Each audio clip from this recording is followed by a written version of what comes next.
दोस्तों, मैं कर्नल जगदीश सिंह बसेरा रिटायर्ड आर्मी से आपका अपने चैनल मोक्ष केंद्र पर स्वागत करता हूं। अगर आप चैनल पर नए हैं तो ज़रूर चैनल को लाइक और सब्सक्राइब करें। हो सके तो अपने दोस्तों में भी इसे शेयर करें। आपका एक लाइक सब्सक्राइब मुझे काफ़ी मोटिवेट करेगा। दोस्तों, आज हम बात करेंगे कि त्रिनेत्र यानी आज्ञा चक्र पर ध्यान कैसे किया जाता है, ध्यान करने से कैसे हमारा सबकॉन्शियस माइंड जागृत होता है, और जब सबकॉन्शियस माइंड जागृत होता है तो उससे हमें क्या क्या लाभ होता है। आपके अंदर ही, हमारे अंदर ही अनेकों शक्तियाँ सीमित हैं, छुपी हैं, जिन्हें हम जानते नहीं हैं। ध्यान करते करते धीरे धीरे ये शक्तियाँ जागृत होती हैं और हम इनका इस्तेमाल फिर विश्व कल्याण के लिए, समाज के कल्याण के लिए और अंत में अपने कल्याण के लिए भी इनका उपयोग कर सकते हैं। तो बात करते हैं कि आज्ञा चक्र यानी थर्ड आई पर कैसे ध्यान करते हैं। आज्ञा चक्र को हम स्पिरिचुअल आई, थर्ड आई, कूटस्थ, सिक्स्थ सेंस, पीनियल ग्लैंड इत्यादि नामों से जानते हैं। आज्ञा चक्र पर ध्यान करने के लिए हमें सबसे पहले अपनी दोनों आँखों को खुली आँखों से ऊपर की ओर करना है, यानी दोनों आँखों को खोलकर आई बॉल्स को ऊपर की तरफ करना है और फिर उन्हें बंद कर लेना। अब जो आई बॉल्स है उन्हें ऊपर की तरफ रखना है और जो भौं के बीच में यानी आईब्रोज के बीच में जो जगह बनती है उसे ही थर्ड आई कहा जाता है। इस थर्ड आई की अवेकनिंग के लिए हमें निरंतर इस पर देखना होगा, यानी आई बॉल्स को अपवर्ड करें, आँखों को बंद करें और जो भौं के बीच में थर्ड आई है, आईब्रोज के बीच में जो थर्ड आई का स्थान है, उस पर आँखों को केंद्रित करना है। अब निरंतर किसी एक बिंदु पर देखना है, क्योंकि जब आप आँखों को बंद करेंगे तो काफ़ी बड़ा स्पेस वहाँ पर बनता है। पूरे स्पेस को न देखकर किसी एक पॉइंट पर देखना है और उसे निरंतर देखते ही रहना है। मन को इधर उधर न भटकने दें। जब भी हम मन को एकाग्र करने की कोशिश करते हैं कि मन का ये स्वभाव होता है कि उसका फ्लिकरिंग नेचर होता है, यानी चंचल स्वभाव होता है, तो उसे इस स्थिति में जब भी हमारा मन इधर उधर भटक जाए, भाग जाए, तो हम उसे वापस लाकर फिर इस बिंदु पर केंद्रित करें। किसी एक पॉइंट पर निरंतर देखते रहना ही इसका मुख्य पहलू है।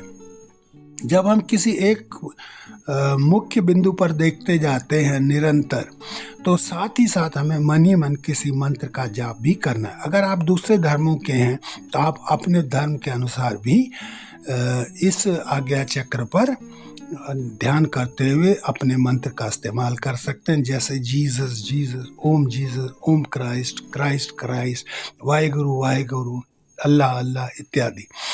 बस ध्यान रखने वाली ये बात है कि जो भी हम मंत्र पढ़ रहे हो मन ही मन, उसे मन में ही रखें। कभी भी अपनी मर्जी से जानबूझकर मुंह से बाहर निकालने का प्रयास न करें। इससे हमारे अंदर अनंत असीम विल पावर का विकास होता है। तो एक बार मैं पुनः शॉर्ट में फिर से इस विधि को दोहरा देता हूँ और इसका इस्तेमाल आप सुबह शाम जरूर करें। 10 मिनट आपको अत्यंत लाभ होगा। ध्यान करने के लिए आंखों को ऊपर की ओर करें, दोनों बाहों के बीच में किसी एक पॉइंट पर ध्यान करें। इसे ही आज्ञा चक्र कहते हैं। यहीं से सिक्स्थ सेंस जागृत होता है और जिसे हम पावर ऑफ सबकॉन्शियस माइंड भी कह सकते हैं। किसी एक बिंदु पर देखते हुए मन ही मन ध्यान करें, मंत्र का उच्चारण करें। मंत्र का उच्चारण कभी भी मुंह से बाहर न निकालें, इससे आपके विल पावर में विकास हो। तो ये बहुत सिंपल टेक्निक है थर्ड आई अवेकनिंग के लिए। दोस्तों, ध्यान की विधियां हमेशा ही बहुत सरल होती हैं। जैसे ओशो ने कहा है कि आप थोड़ी दूर, दीवार से थोड़ी दूर बैठते हुए दीवार को देखते रहें, यह भी ध्यान हो सकता है। आप अंधेरे कमरे में बैठ जाएं और अंधेरे को देखते रहें, यह भी ध्यान हो सकता है। तो ध्यान की विधि हमेशा ही बहुत बहुत बहुत सरल होती है। आवश्यक क्या है? आवश्यक है सुबह शाम 2 बार करना, डेली विदाउट फेल।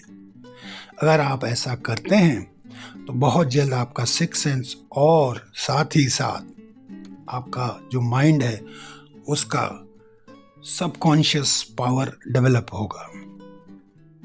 जब आप ध्यान में बैठेंगे तो आप एक दिन पाएंगे कि सहसा आपके अंदर से ऐसी चीज पैदा हुई है जो आज तक कभी नहीं। हालांकि वह ऐसी कोई चीज नहीं होगी जो इस संसार से परे की हो। यानी वो एक ऐसी टेक्निक, एक ऐसी सिद्ध शक्ति आपको देगी जिससे आप आश्चर्यचकित रह जाए। इसे ही पावर ऑफ सबकॉन्शियस माइंड कहते हैं। आपके अंदर ही वो शक्ति छुपी हुई थी, लेकिन उससे आप अपरिचित थे। उससे आपका परिचय तब होगा जब रोज सुबह शाम आप ध्यान करेंगे।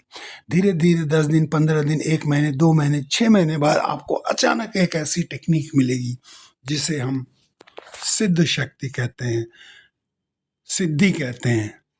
इसी सिद्धि से आपका कल्याण होगा।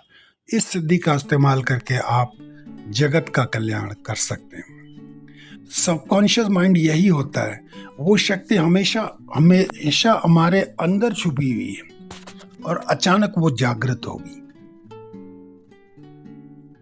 इसका एक उदाहरण मैं देता हूं। अगर आपको अंग्रेजी बोलनी है और आप नहीं बोल पा रहे तो अचानक ही आपको अंदर से एक जागृति का एहसास होगा जो आपसे कहेगी कि अगर आपको अंग्रेजी बोलनी है तो आप मन ही मन जो भी सोच रहे हैं उसे अंग्रेजी में ही सोचें। Keep talking to yourself in English. आप स्वयं से अंग्रेजी में बात करें। आपको किसी दूसरे के साथ अभ्यास करने की आवश्यकता। ये एक प्रकार की सिद्धि जो आपको अंदर से जागृत होगी। ये कहीं बाहर से, कोई आसमान से, हाथों से शक्ति छूटने वाली चीज नहीं। किंतु जिस दिन आपको यह एहसास हो गया कि मेरे अंदर से ये जागृति हुई है कि मुझे अपने आप से अंग्रेजी बोलनी है और मन में जो भी सोचना है वो अंग्रेजी में बोलना, भले ही संसार में मुझे हिंदी में बात करनी है। आप देखेंगे 3 महीने के इस प्रकार के अभ्यास से, 6 महीने के इस प्रकार के अभ्यास से your English will be very very fluent. आप बहुत अच्छा कर पाएंगे अंग्रेजी में। तो इस प्रकार की अनेकों सिद्धियां होती जिसका मैंने एक उदाहरण अभी आपको दिया है। तो इसी प्रकार से अनेकों सिद्धियां आपको प्राप्त होंगी जिनका आप अपने लिए, संसार के लिए, समाज के लिए इस्तेमाल कर सकते हैं। यही पावर ऑफ सबकॉन्शियसली आपको ऐसी चीज जागृत होगी कि आप आश्चर्यचकित रह जाएंगे। वैसे ही भगवान का है। भगवान हमेशा से ये कहा जाता है कि हमारे पास ही हैं, लेकिन हम उसे देख नहीं पाते। और जिस दिन हमारी थर्ड आई की अवेकनिंग हो जाती है, आज्ञा चक्र का जागृति हो जाती है, उस दिन हम भगवान को देख लेते। अर्थात वो हमारे आसपास सदैव मौजूद हैं। हम उन्हें पहचान नहीं पाते हैं क्योंकि वो हमें दर्शाते नहीं कि मैं भगवान हूँ। और वो कभी भी सुदर्शन चक्र या धनुष बाण या गदा लेकर नहीं आएंगे। वो आम रूप में आपके आसपास मौजूद हैं, सिर्फ आप नहीं पहचान पाते हैं। लेकिन ध्यान करते करते जब आपको सिद्धि प्राप्त होगी तो आप पाएंगे कि हाँ, मेरे प्रभु तो हमेशा से ही मेरे पास थे, सिर्फ मैं ही अनजान था। यही हमारे एक नहीं अनेकों अनेकों अनेकों सिद्धों ने, ऋषियों ने, मुनियों ने, संतों ने कहा है कि वो हमेशा से हमारे पास है। हम ही उसे नहीं जानते। वो हमेशा हमारी देखभाल कर रहा है। उसका उद्देश्य यही है कि हमारे इस जीवन का बेड़ा पार हो, हम उसको पहचान पाए, परंतु हम ही उससे मुंह मोड़ कर रहते हैं। वो कहता है मेरी ओर देखो, तुम कहते हो नहीं मैं कहीं और बिजी हूं। तो कहता है ठीक है, जब तक आप बिजी हो मैं वेट करता हूं। फिर आप संसार में लग जाते हैं और धीरे धीरे जब आप संसार से तंग आ जाते हैं तो फिर उसकी ओर मुंह मोड़ते हैं। तब वो कहता है मैं आज भी इंतजार कर रहा हूं। और वो कहीं दूर नहीं, वो हमारे पास ही। और ये ध्यान से जाकर पता चलता है ये थर्ड आई की अवेकनिंग से पता चलता है। तो दोस्तों, आप थर्ड आई पर ध्यान करें, दोनों बाहों के बीच में किसी एक पॉइंट पर देखते रहें, मन ही मन किसी मंत्र का उच्चारण करें और अपने सबकॉन्शियस माइंड की पावर को अवेकन होने दें, यानी अपने सबकॉन्शियस अवचेतन मन की शक्ति को जागृत होने दें। तो अगर आप चैनल पर नए हैं तो एक बार फिर से मैं आपसे रिक्वेस्ट करना चाहता हूं, चैनल को लाइक सब्सक्राइब करें, अपने दोस्तों के साथ शेयर करें। अगर आपको मुझसे आध्यात्म या जीवन से कोई भी प्रश्न पूछना हो तो आप निसंदेह कमेंट्स दें, मैं आपको अवश्य जवाब दूंगा। मेरा पूरा प्रयास रहेगा कि मेरी क्षमता के अनुसार मैं आपकी मदद करूंगा। धन्यवाद दोस्तों, अगली बार फिर अगले वीडियो में बहुत जल्दी ही मिलते हैं।